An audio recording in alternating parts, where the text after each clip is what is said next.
and the violation of the U.S. commitments regarding the ceasefire. The Strait of Hormuz is closed to all vessels again. All vessels are ordered do not approach the strait. পারস্য উপসাগরের উত্তাল জলরাশিতে আজ এমন এক ভয়ঙ্কর এবং রক্তহীন করা radio signal ভেসে এসেছে যা আক্ষরিক অর্থে পুরো পশ্চিমা বিশ্বের বুকে কাঁপন ধরিয়ে দিয়েছে।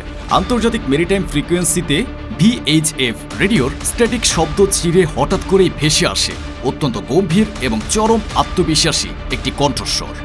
মেসেজটি ছিল অত্যন্ত পরিষ্কার ও মরণঘাতী। This is the IRGC navy. লেবাননের সম্পূর্ণ যুদ্ধবিরোধী এবং লেবানন থেকে ইসরায়েলি সেনা প্রত্যাহার ছিল ইরান ও আমেরিকার মধ্যকার সমঝোতা চুক্তির বা MOU এর প্রধান শর্ত। যতক্ষণ না পর্যন্ত এই শর্তগুলো পুরোপুরি পূরণ করা হচ্ছে ততক্ষণ পর্যন্ত হরমুজ প্রণালী সম্পূর্ণ বন্ধ থাকবে।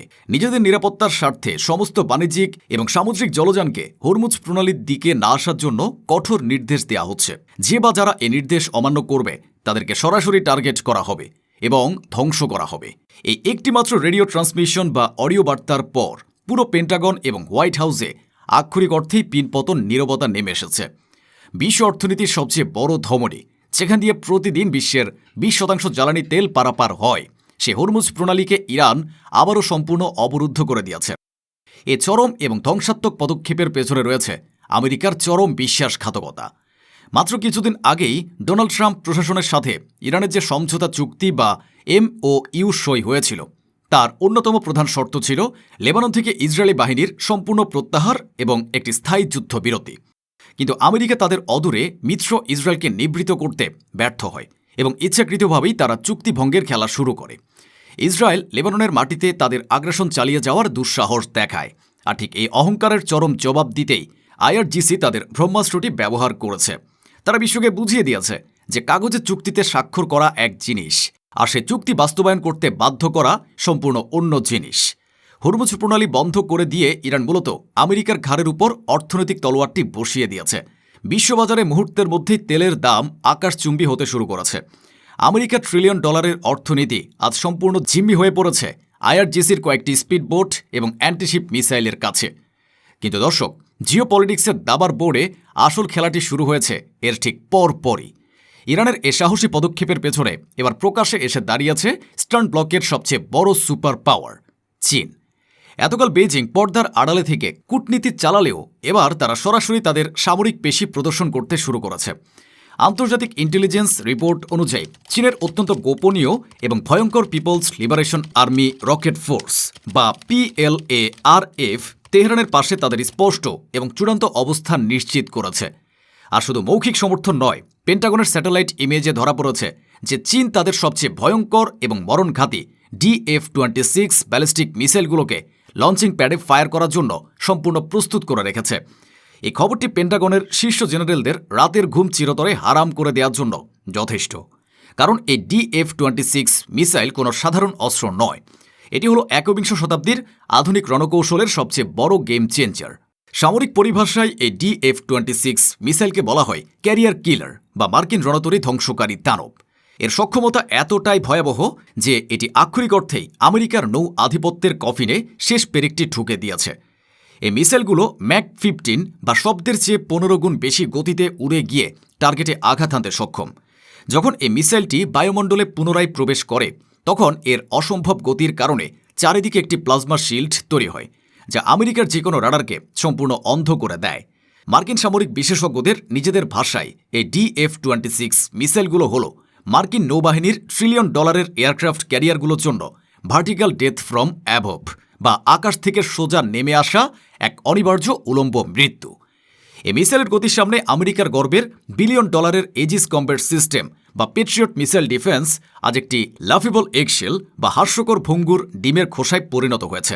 চীন অত্যন্ত পরিষ্কার ভাষায় আমেরিকাকে জানিয়ে দিয়েছে, যদি তোমরা হরমুজ প্রণালী খোলার জন্য ইরানের উপর কোনো সামরিক শক্তি প্রয়োগ করার চেষ্টা করো, তবে পারস্য উপসাগরে ভাসমান আমেরিকার $1 ট্রিলিয়ন রণতরীগুলো আকাশ থেকে নেমে আসা এই উলম্ব মৃত্যুতে জীবন্ত গোরস্থানে পরিণত হবে। এজিসের মতো ডিমের খোসা দিয়ে DF-26 এর মতো দানবকে আটকানোর অলৌকিক স্বপ্ন যেন পেন্টাগন না দেখে। একদিকে যখন সামরিক ময়দানে এ চূড়ান্ত উত্তেজনার পারদ চরমে উঠেছে, ঠিক তখনই ফ্রান্সের প্যারিসে G7 বা বিশ্বের শীর্ষ ধনী দেশগুলোর সম্মেলনে চলছে চরম কূটনৈতিক অস্থিরতা। এই সম্মেলনে লেবানন, ইসরায়েল সংকট এবং যুদ্ধবিরতি নিয়ে যখন পশ্চিমা নেতারা নিজেদের মধ্যে বাকবিতণ্ডায় ব্যস্ত, ঠিক তখনই বেইজিং থেকে সরাসরি একটি বিশাল কূটনৈতিক চপেটাঘাত এসে পড়ে পশ্চিমাদের গালে। চীন অত্যন্ত কড়া ভাষায় এবং গভীর উদ্বেগের সাথে বিশ্বমঞ্চে ঘোষণা করেছে যে লেবাননের সার্বভৌমত্ব কোনোভাবেই ক্ষুণ্ণ করা উচিত নয়। তারা আমেরিকা এবং তাদের মিত্রদের অত্যন্ত কড়া ভাষায় সতর্ক করে দিয়ে বলেছে যে সব পক্ষকে অবশ্যই যুদ্ধবিরতির প্রতি শ্রদ্ধাশীল হতে হবে। চীনের এই বিবৃতি কোনো সাধারণ অনুরোধ ছিল না, এটি ছিল একটি প্রচ্ছন্ন সামরিক হুমকি। বেইজিং বুঝিয়ে দিয়েছে যে মধ্যপ্রাচ্যের নিয়ন্ত্রণ এখন আর একা ওয়াশিংটনের হাতে নেই। ইরান যদি হরমুজ প্রণালী বন্ধ করে বিশ্ব অর্থনীতিকে শ্বাসরোধ করতে পারে, তবে চীন তাদের সামরিক এবং কূটনৈতিক শক্তি দিয়ে সেই শ্বাসরোধকে স্থায়ী করার ক্ষমতা রাখে। এই শ্বাসরুদ্ধকর এবং চতুর্মুখী চাপের সরাসরি এবং সবচেয়ে ধ্বংসাত্মক প্রভাব পড়েছে ওয়াশিংটন এবং তেল আবিবের সম্পর্কের উপর। ডোনাল্ড ট্রাম্প বুঝতে পেরেছেন যে তিনি আক্ষরিক অর্থেই একটি ভয়ঙ্কর মৃত্যু ফাঁদে আটকা পড়েছেন। একদিকে আইআরজিসি হরমুজ প্রণালী বন্ধ করে দিয়ে আমেরিকার অর্থনীতিকে ধ্বংসের দ্বারপ্রান্তে নিয়ে গেছে, অন্যদিকে চীনের রকেট ফোর্স ম্যাক 15 গতির মিসাইল তাক করে বসে আছে আমেরিকার রণতরীগুলোকে আটলান্টিকের অতল গহ্বরে ডুবিয়ে দেওয়ার জন্য। এ চরম বিপর্যয়ের মুখে পড়ে ট্রাম্প প্রশাসন তাদের নিজেদের আদুরে মিত্র ইসরায়েলের উপর চরম ক্ষোভ উগরে দিয়েছেন। ট্রাম্প বুঝতে পেরেছেন ইসরায়েলের এই লেবানন আগ্রাসন আমেরিকাকে একটি বিশ্বযুদ্ধের দিকে টেনে নিয়ে যাচ্ছে, যেখানে আমেরিকার জয়ের কোনো সম্ভাবনা নেই।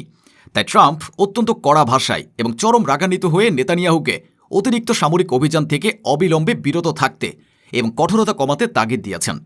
আমেরিকা ইসরায়েলকে আক্ষরিক অর্থেই সতর্ক করে দিয়েছে যে তোমরা যদি লেবানন থেকে সেনা প্রত্যাহার না করো, তবে আমেরিকা তোমাদের জন্য হরমুজ প্রণালী এবং চীনের DF-26 মিসাইলের এ আগুন নিজেদের গায়ে মাখবে না। ট্রাম্পের আমেরিকা ফার্স্ট নীতির কাছে ইসরায়েলের অন্ধ আগ্রাসন আজ চরমভাবে পরাজিত হয়েছে। ইসরায়েল আজ বুঝতে পারছে যে আমেরিকা তাদের আর অন্ধভাবে রক্ষা করতে প্রস্তুত নয়। দাতার দেওয়া টাকায় যুদ্ধ চালিয়ে দাতারি অর্থনীতিকে ঝুঁকির মুখে ফেলার যে স্পর্ধা ইসরায়েল দেখিয়েছে, তার চরম মূল্য এখন তাদের নিজেদেরই চোকাতে হবে। সার্বিক এই ভূরাজনৈতিক পরিস্থিতি বিশ্লেষণ করলে একটি বিষয় দিনের আলোর মতো পরিষ্কার হয়ে যায়। ইরান আমেরিকা সমঝোতার শর্ত ভঙ্গের যে সামান্যতম সুযোগ ইসরায়েল নেওয়ার চেষ্টা করেছিল, আইআরজিসি তাকে একটি বিশাল আন্তর্জাতিক সংকটে পরিণত করে পশ্চিমাদের চরম শিক্ষা দিয়েছে। তেহরান হরমুজ প্রণালী বন্ধ করে দিয়ে শুধু আমেরিকাকেই নয়, বরং পুরো পশ্চিমা বিশ্বকে ভাতে মারার নীতি গ্রহণ করেছে। আর এই পদক্ষেপে চীন সামরিক ও কূটনৈতিকভাবে সম্পূর্ণ প্রকাশ্যে ইরানের পাশে দাঁড়িয়ে আমেরিকাকে একটি চরম এবং অমোঘ বার্তা দিয়েছে। বার্তাটি হল, প্রয়োজনে যুক্তরাষ্ট্র আজ তার মিত্রদের পুরোপুরি রক্ষা করতে সক্ষম নয়। আমেরিকার সেই একচ্ছত্র বিশ্ব নিয়ন্ত্রণের যুগ চিরতরে শেষ হয়ে গেছে। এখন আর পেন্টাগন চাইলেই বিশ্বের যে কোনো প্রান্তে নিজেদের ইচ্ছে মতো ছড়ি ঘোরাতে পারে না। যখন চীনের ক্যারিয়ার কিলার মিসাইল আর ইরানের ফার্স্ট অ্যাটাক বোট এক হয়ে যায়, তখন আমেরিকা $1 ট্রিলিয়ন নেভিও লেজ গুটিয়ে নিরাপদ আশ্রয়ে পালাতে বাধ্য হয়। পরিস্থিতি অত্যন্ত দ্রুতগতিতে উত্তপ্ত হয়ে উঠছে এবং এই উত্তাপের আগুনে সবার আগে পুড়তে যাচ্ছে ইসরায়েলের অস্তিত্ব। আজকের এই রুদ্ধশ্বাস এবং পরিবর্তনশীল বিশ্ব ব্যবস্থার বিশ্লেষণ শেষে আপনাদের কাছে আমার একটি প্রশ্ন। চীনের এই প্রত্যক্ষ সামরিক সমর্থন এবং ইরানের এ সাহসী অবরোধের পর আমেরিকা কি সত্যি লেবানন থেকে ইসরায়েলি সেনা প্রত্যাহারে বাধ্য করতে পারবে, নাকি ইসরায়েলের অন্ধ অহংকার আমেরিকাকে প্রশান্ত মহাসাগরীয় এবং মধ্যপ্রাচ্যের এক ভয়ঙ্কর সম্মিলিত যুদ্ধের দিকে টেনে নিয়ে যাবে, যেখানে আমেরিকার পতন অবধারিত? এজিস ডিফেন্স সিস্টেমের মতো একটি ভঙ্গুর ডিমের খোসা নিয়ে আমেরিকা কি সত্যি চীনের ম্যাক 15 গতির মিসাইলকে চ্যালেঞ্জ করার দুঃসাহস দেখাবে? কমেন্ট বক্সে আপনার মতামতটি অবশ্যই জানাবেন। আল্লাহ হাফেজ।